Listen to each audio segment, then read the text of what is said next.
Hamas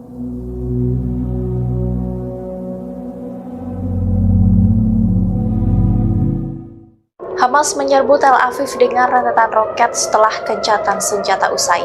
Rentetan itu menjadikan kota besar Israel tersebut seperti lautan api, sebab roket-roket itu menghantam kendaraan hingga menyebabkan kebakaran di banyak titik. Brigade Al-Qassam, sayap militer Hamas, mengonfirmasi peluncuran roket ke Tel Aviv tersebut melalui unggahannya di Telegram pada Jumat 1 Desember. Tidak disebutkan berapa banyak jumlah roket yang diluncurkan. Namun militer Israel mengatakan roket dari Hamas memicu sirine peringatan udara dibunyikan. Serangan ini merupakan pertama kalinya Tel Aviv menghadapi ketegangan sejak gencatan senjata diberlakukan. Sementara itu, imbas serangan Hamas tersebut menyebabkan kebakaran hebat di Tel Aviv. Terlihat dalam video yang beredar di media sosial X, terlihat kebakaran besar melanda Tel Aviv. Bahkan kota besar Israel itu seperti lautan api dengan banyaknya kebakaran yang dipicu karena kendaraan yang terbakar. Tak dijelaskan insiden ini menimbulkan berapa korban jiwa. Selain Tel Aviv, Hamas juga menyerang 3 kota Israel lain yakni Ashkelon, Sderot, dan Beersheba. Serangan itu dilancarkan oleh Hamas menggunakan roket presisi mereka.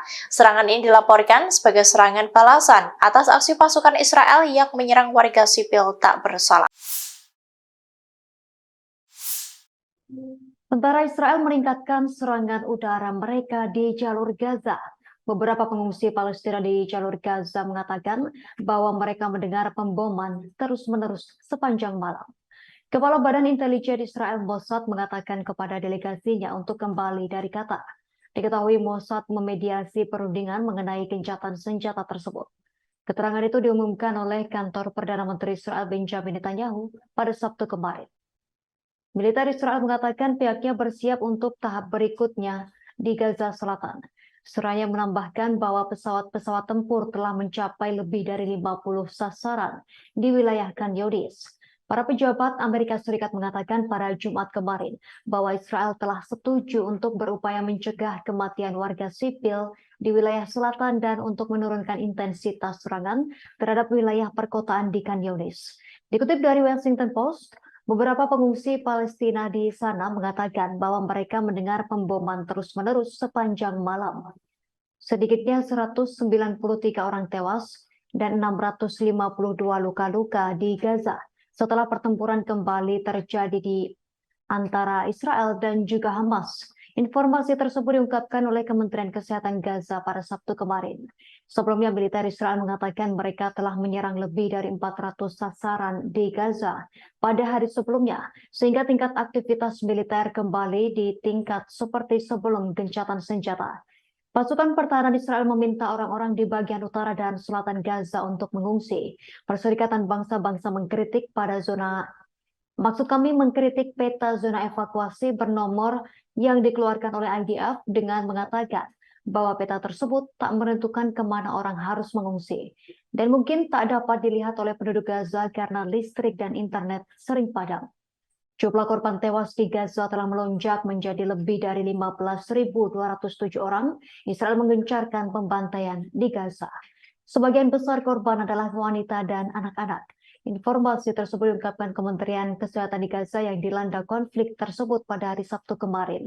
Dalam konferensi pers yang diadakan sore harinya, juru bicara Kementerian Kesehatan Ashraf Al-Qudro mengatakan jumlah korban luka meningkat menjadi lebih dari 40.652 orang. Juru bicara Qudro menyatakan bahwa 70% korban adalah anak-anak dan perempuan. Ia menegaskan bahwa 280 dokter dan pekerja medis tewas akibat serangan Israel di berbagai wilayah Gaza. Tentara pendudukan Israel sengaja menargetkan para pekerja di sektor kesehatan agar tak berfungsi, membuat rumah sakit di Gaza yang masih beroperasi tak mampu menerima warga sipil yang terluka. Pasukan Garda Revolusi IRGC Iran secara resmi mengumumkan terbunuhnya 2 jenderalnya dalam serangan udara Israel di Suriah.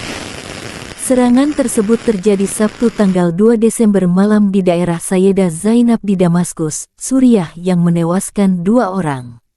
Masing-masing Jenderal Rashid Islam Muhammad Ali Ataisyusyeh dan Jenderal Panah Takizadeh. Mereka syahid saat menjalankan tugas Islam dalam misi penasehatan di front perlawanan Suriah. Peristiwa ini menandai korban langsung pertama dari Iran dalam perang tersebut, demikian pernyataan resmi pasukan pengawal revolusi Iran. Namun tak dijelaskan apakah Iran akan membalas Israel langsung atau tidak. Serangan Israel ke Damaskus juga membuat murka Rusia sekutu dekat Suriah. Menurut informasi Kementerian Pertahanan Rusia, 4 pesawat tempur Angkatan Udara Israel terlibat dalam serangan malam di Damaskus. Dilaporkan bahwa sebagian besar bom udara berhasil dicegat oleh pasukan pertahanan udara tentara Suriah. Setelah dimulainya operasi militer di sektor Gaza, Israel berhenti memberitahu pihak Rusia tentang rencana serangan di wilayah Suriah.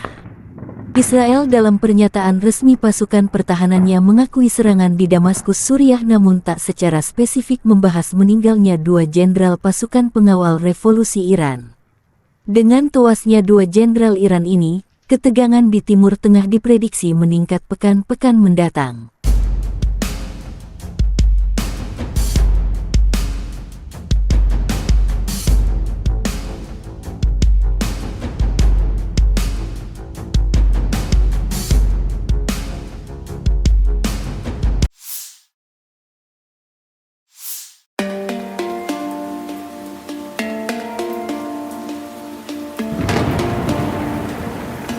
Tiga mantan Perdana Menteri Israel kompak menyerang dan mendesak Benjamin Netanyahu untuk mundur dari jabatannya.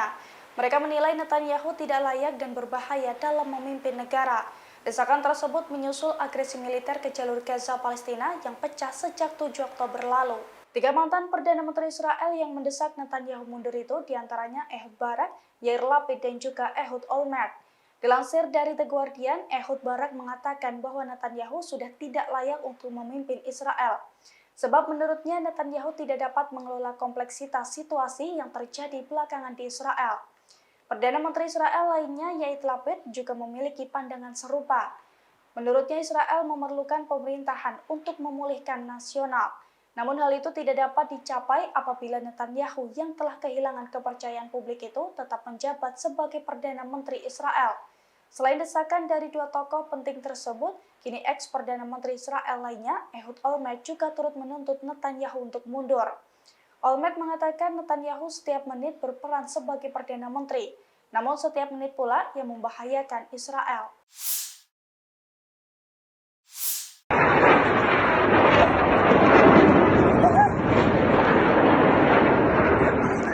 Pasukan Israel gagal mencegat rudal salvo yang diluncurkan Hamas dari Gaza. Pasalnya, lagi-lagi Iron Dome Israel error dan berbalik menyerang wilayah Tel Aviv itu sendiri. Serangan rudal itu diluncurkan Brigade Al-Qassam pada Sabtu 2 Desember di Tel Aviv. Serangan rudal itu diluncurkan Brigade Al-Qassam pada Sabtu 2 Desember dari Gaza ke Tel Aviv. Serangan itu mengakibatkan ledakan besar yang mengguncang kota Tel Aviv. Terlihat dari video yang tersebar di platform X, Iron Dome Israel sempat diluncurkan, namun Iron Dome Israel gagal mencegah serangan udara Hamas. Alhasil rudal itu berbalik menghantam kota Tel Aviv. Ledakan dahsyat dan kepulan asap hitam tampak membumbung tinggi. Serangan itu dilaporkan mengenai sejumlah orang di Israel. Hamas mengatakan serangan itu dilakukan sebagai tanggapan atas kekejaman Zionis terhadap warga di Gaza. Sebanyak lebih dari 15.000 warga Gaza dilaporkan tewas akibat serangan udara Israel sejak 7 Oktober lalu. Jumlah korban jiwa pun semakin meningkat seusai gencatan senjata berakhir dan perang kembali memanas.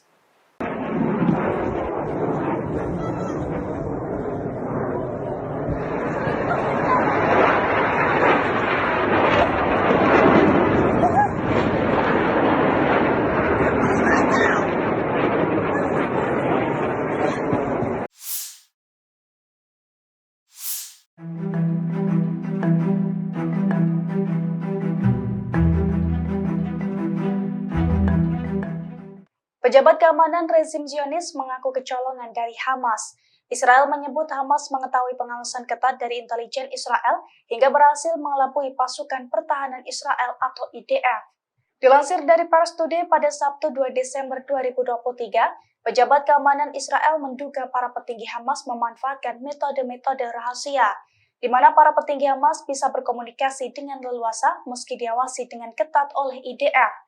Terkait taktik pejabat Hamas untuk bertukar pesan, pejabat Israel ini menduga Hamas memiliki cara khusus.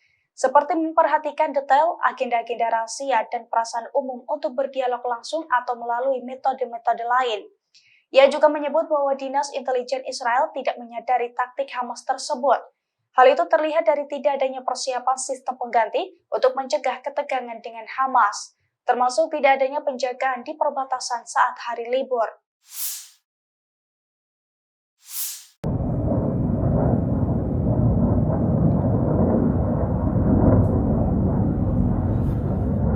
Israel menyerang ibu kota Suriah Damaskus menggunakan sejumlah rudal. Namun Suriah berhasil mencegat rudal-rudal Israel dan menembak jatuh sebagian besar rudal tersebut. Dikutip dari Al-Mayadin, Kementerian Pertahanan Suriah mengonfirmasi bahwa Israel melakukan agresi udara pada Sabtu 2 Desember pagi ini. Mereka menyerang ke arah dataran tinggi Golan Suriah yang diduduki. Pasukan Zionis juga menargetkan beberapa titik di sekitar Damaskus. Israel juga mengonfirmasi bahwa mereka juga menargetkan wilayah di pedesaan selatan Damaskus. Kementerian mengonfirmasi bahwa pertahanan udara Suriah berhasil mencegat rudal-rudal Israel. Bahkan mereka juga mampu menembak jatuh sebagian besar rudal tersebut. Diketahui pada pekan lalu, Israel juga menyerang landasan pacu Bandara Internasional Damaskus yang berada di ibu kota Suriah. Akibat serangan itu menyebabkan bandara tidak dapat digunakan lagi. Download Tribun X sekarang, menghadirkan lokal menjadi Indonesia.